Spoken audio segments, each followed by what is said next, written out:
Reverend, what you submitted with regards to the focused use of national resources. This is clearly the mantra of the Second Republic. And what I would want is to assure you that the policy of the government is very clear. There is clarity in terms of what we are doing with regards to policy implementation. Taking it from the Vision 2030, taking it from the National Development Strategy 1, where there is clarity to say, leaving no one behind, leaving no place behind. The details might be on implementation, but at government policy level, there's clarity that whatever we do, there's supposed to be total inclusion. You also mentioned the issue of corruption. I'm sure, just looking at the institutional framework of ZAC, it means we are accepting and acknowledging that there's corruption. And we know that corruption negates development.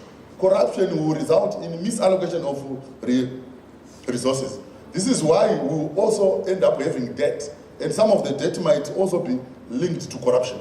And we are accepting that corruption is there. And this is why we have got those institutional framework to deal with the problem of corruption. So this is a very, very important forum for all of us to say, how should we ensure that we decisively deal with the problem of corruption, which we are also linking to resource misallocations.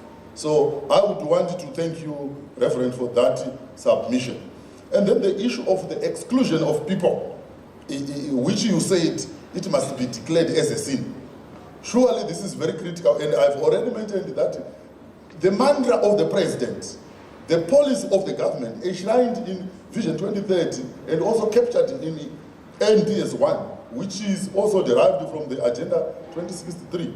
We are saying, let's make sure that we leave no one and no place behind. And this is very critical. All of us, I'm sure we have heard it, that excluding other people, according to the man of the cloth, is a sin. And this is what we should work on. Then the other issue of the weak and the vulnerable, they need protection. Right, if we look at the policy trajectory that we have as a country, we are saying Vision 2030, the achievement of Vision 2030 is going to be private sector led. But we also know that the private sector is purely guided by the motive for profit.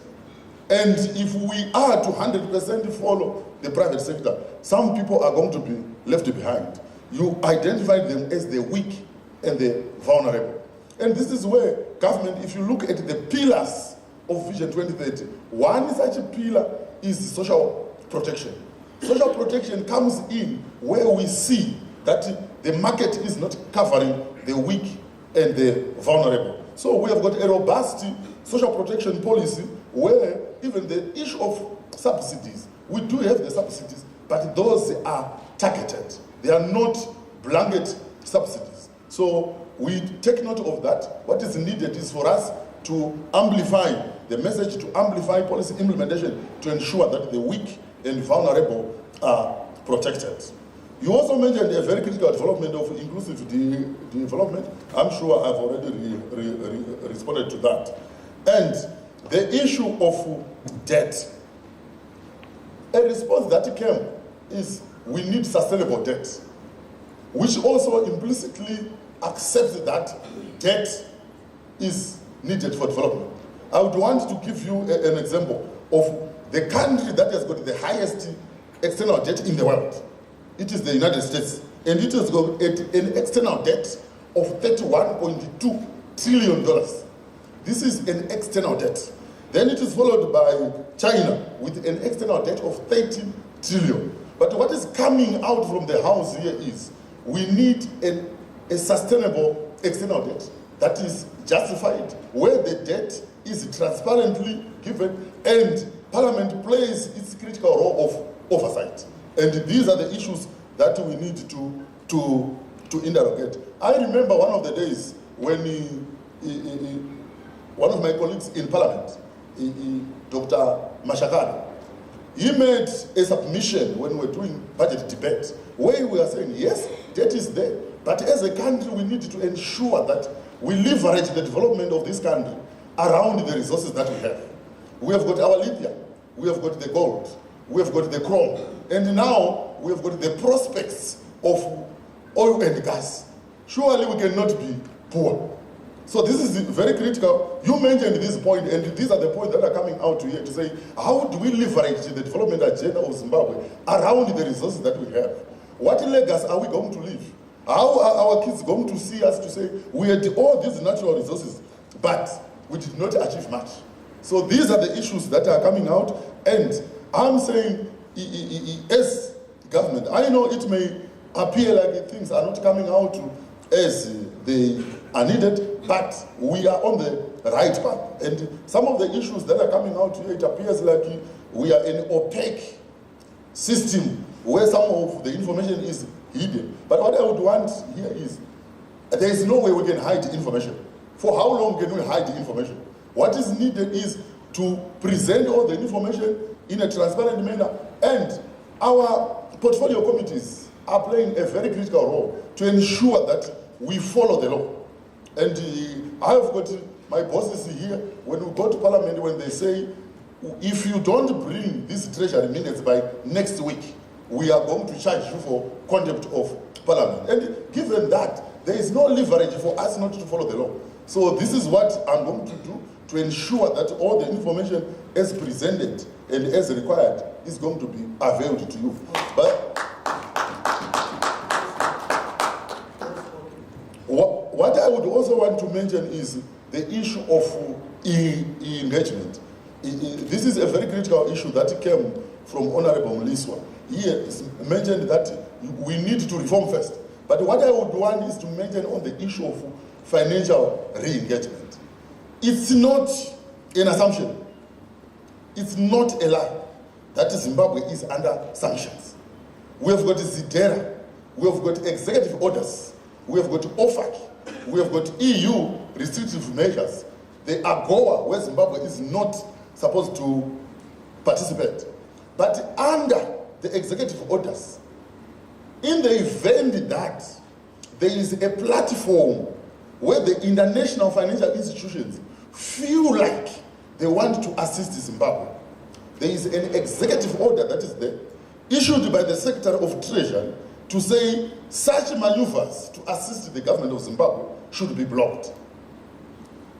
This, again, we then end up with a desperate situation where we say, we have been blocked. I can give you an example of what happened with COVID.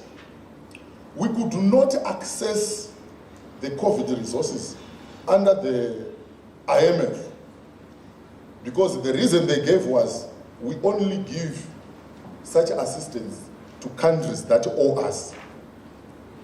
As Zimbabwe, we don't owe IMF. So they said they cannot assist us because we don't owe them. Then the World Bank said, we cannot assist you because you owe us. Are you seeing that? Under World Bank, we could not access because we owe them. IMF, they said, you can't access because you don't owe us. So this is where we are. And then where we might have expended here and there, it was because of the pronouncement that was given by His Excellency to say, with the COVID, what I would want is to preserve lives. So this is the direction that was given by His Excellency to say, let's preserve lives first. So the issue of re-engagement, we are going to talk about it, but as I have said, we are going to make sure that everything is transparent. And where the information seems not to be available, we will provide. So let me go into the issues and also say I feel very honored. We had seemed as if we have been avoiding AFRODAD. And I spoke to my minister, he is out of the country, and I said, we've been invited by ZIMCODD and AFRODAD. This is a platform for us to interface with our parliamentarians, to interface with the civil society, so that we can discuss in this forum problems that we have as a country, and also provide information that is needed, because we end up with a lot of conjecture here. where people estimate when they do their projections, whatever projection that comes out, they take it as fact. So what is needed is for us to provide all the information, and most of the information has been requested by Parliament before, and it is just a matter of continuing to provide you with information as you request it. So let me transition to governance and reporting of public debt. And I'm sure I've already alluded to that my bosses who provide oversight are carefully watching me. We've got Honorable Duwe here and Honorable Nasham. And I need to make sure that the same language that I use in Parliament is the language that I use here. But the information that they've asked us before to provide, we have provided. So, honorable members, as we have already discussed, transparency and accountability is key in public finance management. And in this regard, the new dispensation has taken a major role in ensuring that governance and the reporting of public debt is done in line with the provisions of the Constitution and the Public Debt Management Act. The Minister of Finance and Economic Development has been publishing various public debt reports since 2018. And these are as follows. These are the reports that we have published in line with the Constitution. The annual public debt bulletins from 2018 up to 2021. Report to Parliament on public debt. We have done that for 2020 and 2021. The publication of these reports is in line with the provisions of the Constitution, Section 30, subsection 4A, which requires the Minister of Finance and Economic Development to at least twice a year report to Parliament on the performance of, number one, the loans that are raised by the state, and number two, the loans that are guaranteed by the state. We have provided this information. In addition to the Public Debt Management Act, it provides for the reporting to Parliament on all public borrowings. Section 36 of the Act requires the Minister of Finance and Economic Development to at least twice a year furnish Parliament with a report on government debt management activities and guarantees and lending. These above mentioned public debt reports covered the following. Number one, these are loans raised by the state, including their terms. Loans guaranteed by the state, including their terms. Loans ratified by Parliament. The loans gazetted by the government. And then the borrowing certificates issued by the government and the total outstanding public and publicly guaranteed debt stock at the end of each financial year. These are some of the reports that we have already submitted. And we have submitted these reports in line with the provisions of the Act and also as a call that is coming from our chairpersons of the relevant portfolio committees. It is important to note that these reports are publicly available on the Treasury website in line with the international best practices. To ensure transparency and accountability in debt management, the Minister of Finance and Economic Development has ensured that all loans contracted by government are approved by Parliament. I've got a tabular representation of all the loans that we have taken to Parliament. And you can add and see if these are in sync with the figure that we're talking about, that one of 13.2 billion.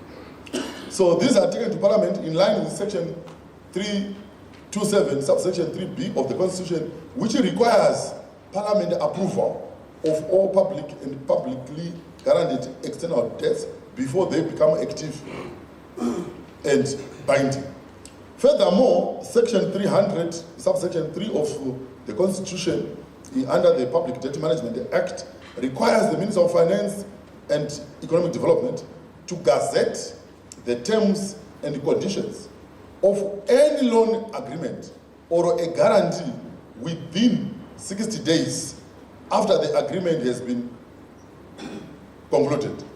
The new dispensation, unlike in the past, has ensured that all loans are gazetted for transparency and accountability, which is critical for effective policy decision-making and prudent debt and risk management.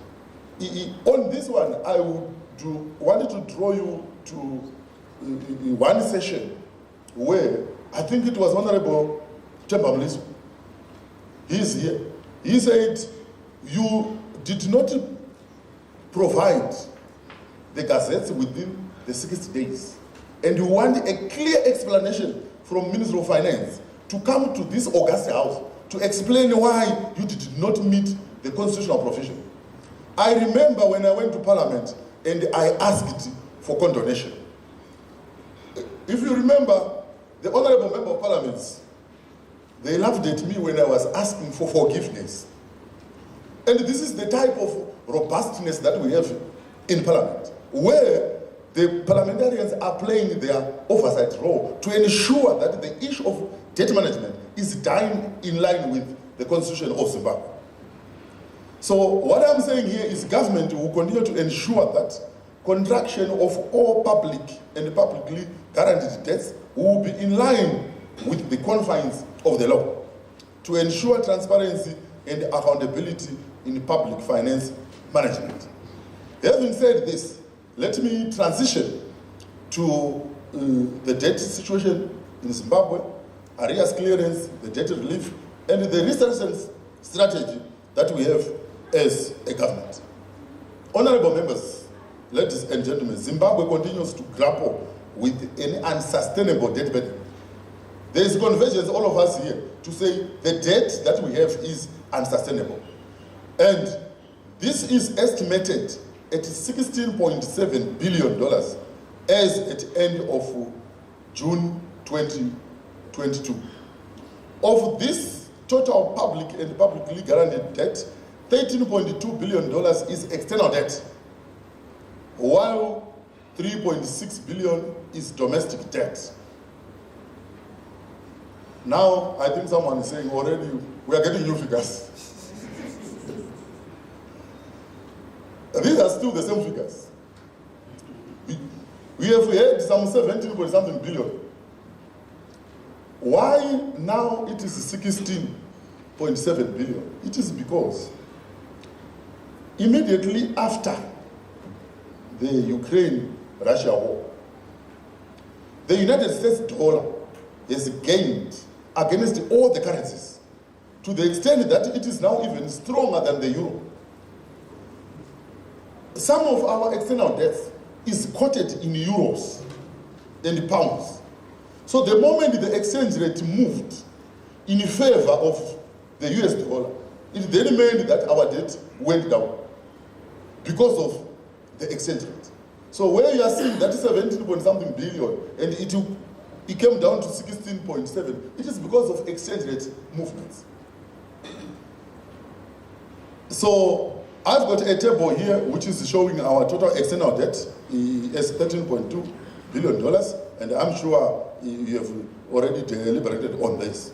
The domestic debt is comprised of $3.5 billion, which is compensation for former farm owners, and the United States, 38 million in treasury bills, and then 37 million in treasury bonds, and then United States $10 million are domestic arrears to service providers.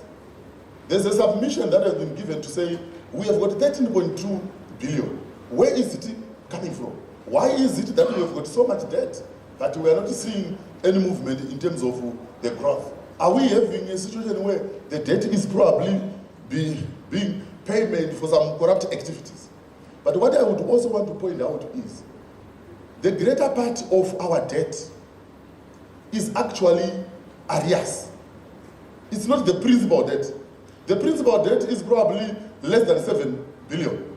But the greater part is arrears. It's payment for arrears. So if we defaulted, the interest rates, they will continue to accumulate. So we have got arrears amounting up to above $6 billion. So if you add the principal debt plus the arrears, then you come to 13.2 billion. So we are saying even though the total PPG debt stock represents around 61.6% of gross domestic product, which is within the 2022 national budget strategy paper. PPG debt to GDP ratio is 65%. So if you calculate our external debt, the public and publicly guaranteed stock as a percentage of GDP, we are on 65%. And then you also calculate it as a ratio of PPG to GDP ratio. It is around 70%, as prescribed in the Public Debt Management Act. But of concern is the accumulation of external debt payment arrears.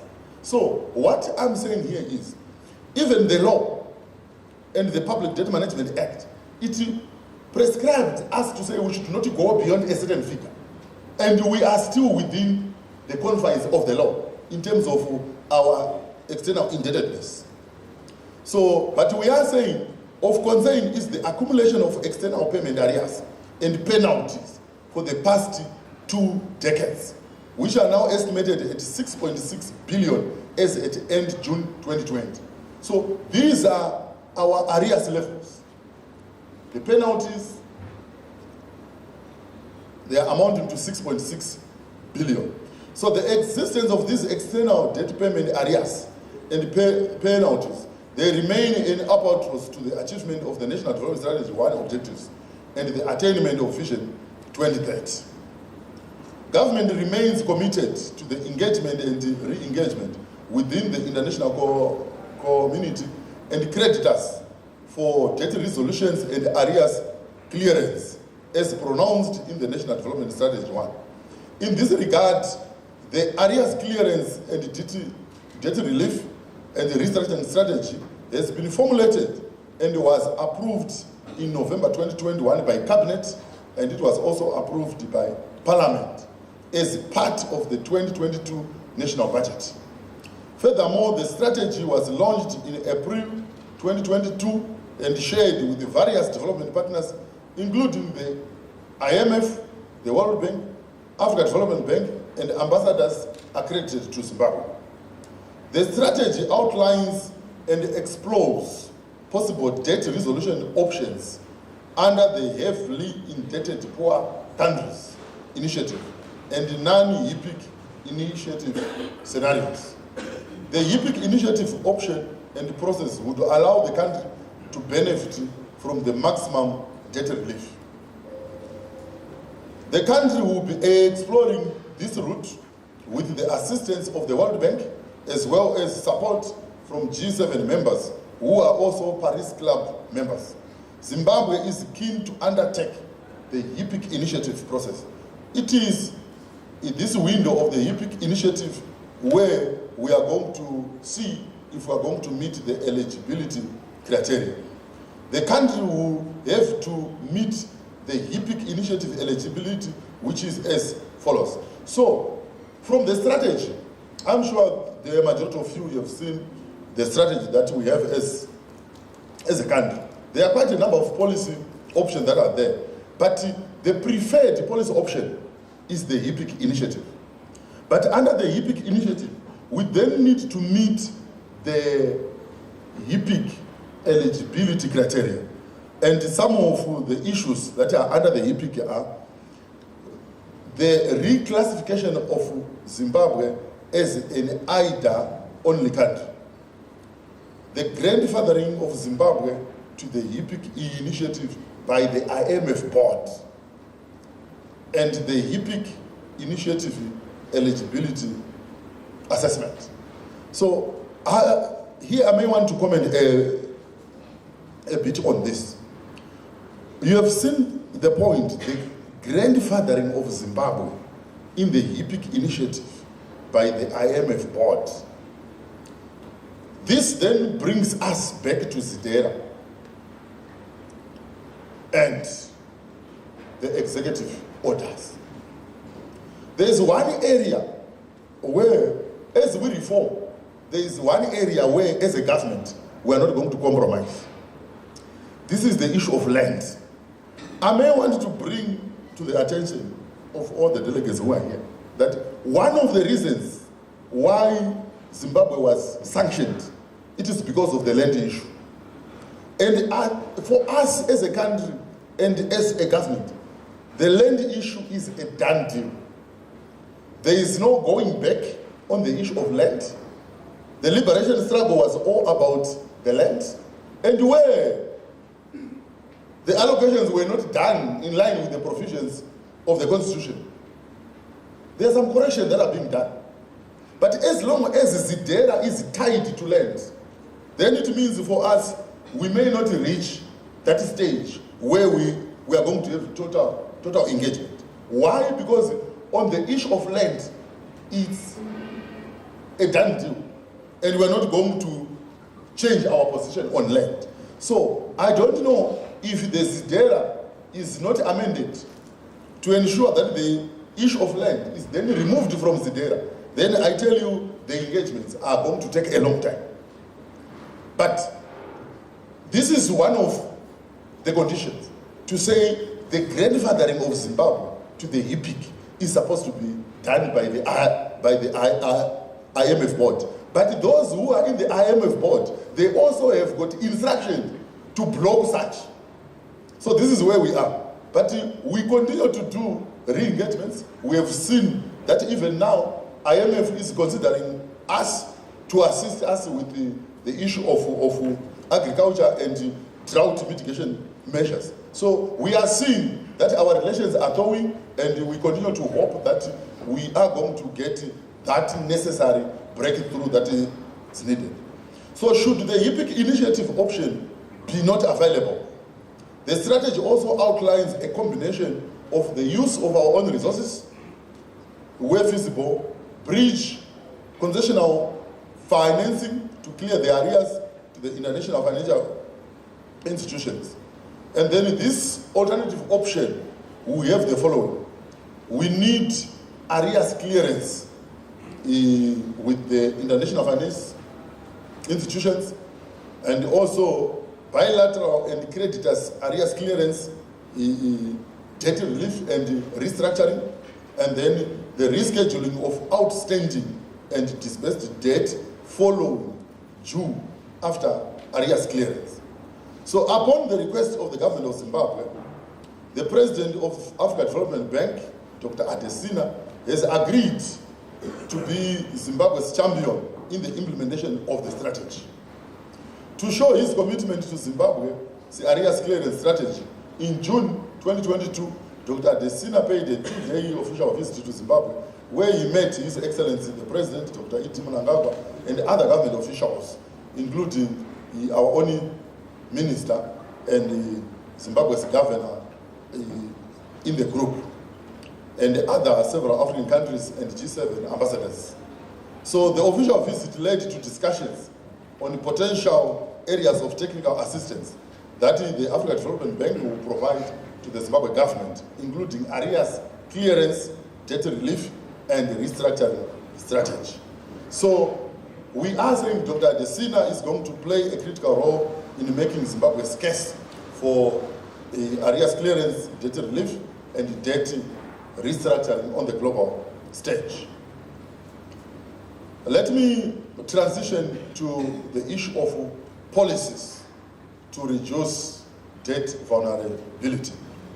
Honorable members, the public debt in low-income economies has risen in recent years, with many countries being at a high risk or they are already in debt distress. Accommodative global financial conditions and expanded funding from non-Paris Club creditors have allowed many low-income countries to mobilize larger volumes of external financing. However, the following shocks have exacerbated debt vulnerabilities. We have got the climate change shock, which has resulted in drought and floods. We have got the COVID-19 pandemic, the Ukraine-Russia conflict, and changes in commodity prices. These shocks have affected the growth potential of many economies, including Zimbabwe. And this has negatively affected our debt servicing capacity in these economies, resulting in increasing debt vulnerability and distress issues. I may want to give a comment on this submission. There is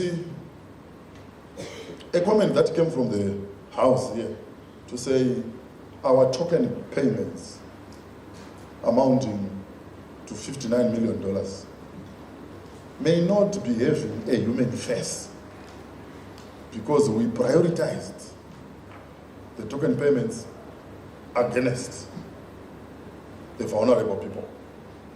But at the same time, we're also saying here, let's engage.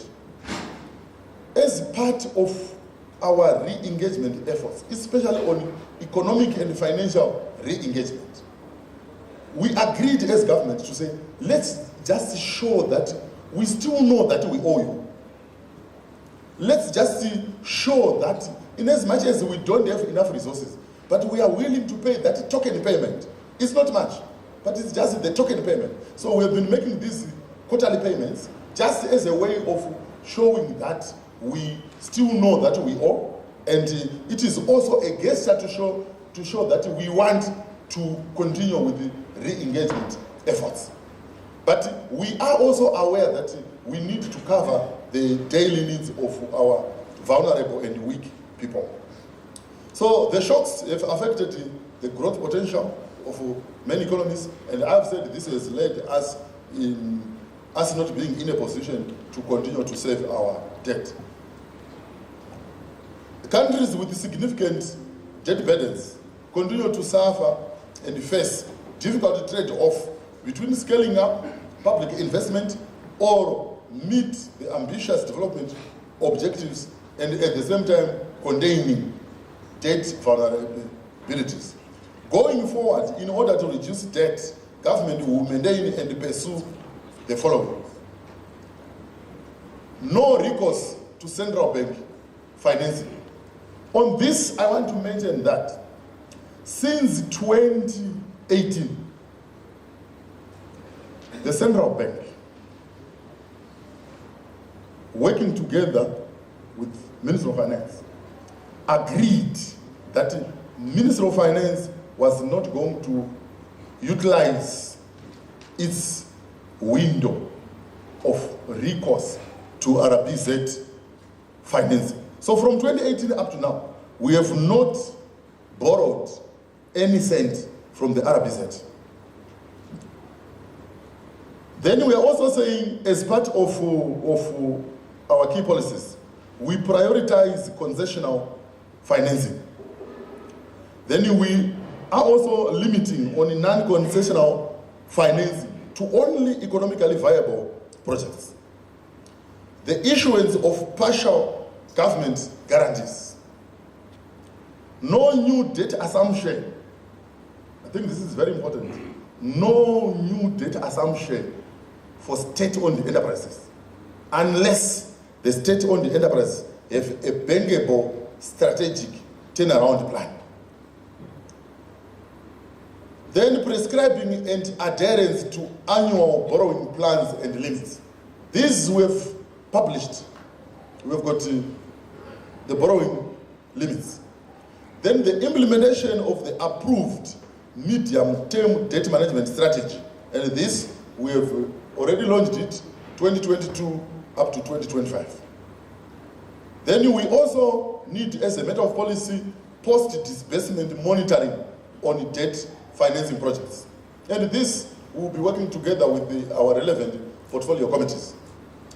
Credit assessment of new borrowing prior to approval, in line with the framework of evaluation, monitoring and management of guarantees and on-lend loans. Then creation of a dedicated sinking fund for ring-fencing resources for debt servicing.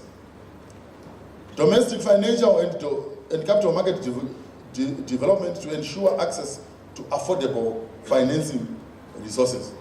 And enhancing parliamentary oversight role on public debt.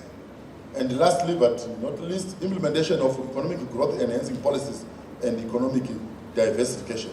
So these are some of the key policies that we are implementing as a government to ensure that we reduce the country's debt vulnerability. In conclusion, honorable members, I alluded earlier on that this platform is a very critical platform for all of us. Zimbabwe is for all of us. And we may not go far when we point fingers at each other.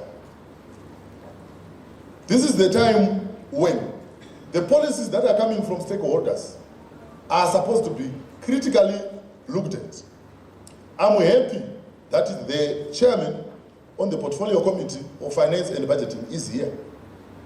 Next week, we are going to have our pre-budget consultations, and some of the issues that are coming from our deliberations here are going to be part of the 2023 national budget. And I'm sure that the presence of Honorable Due, Honorable Nyashan, is coming in hand to ensure that the deliberations that are coming up here are going to assist in shaping the policies that we want as a country. But we are going to be guided by what the president said, leaving no one and no place behind. We need each other to come up with one voice as Zimbabwe moves towards arrears clearance, debt relief, and restructuring.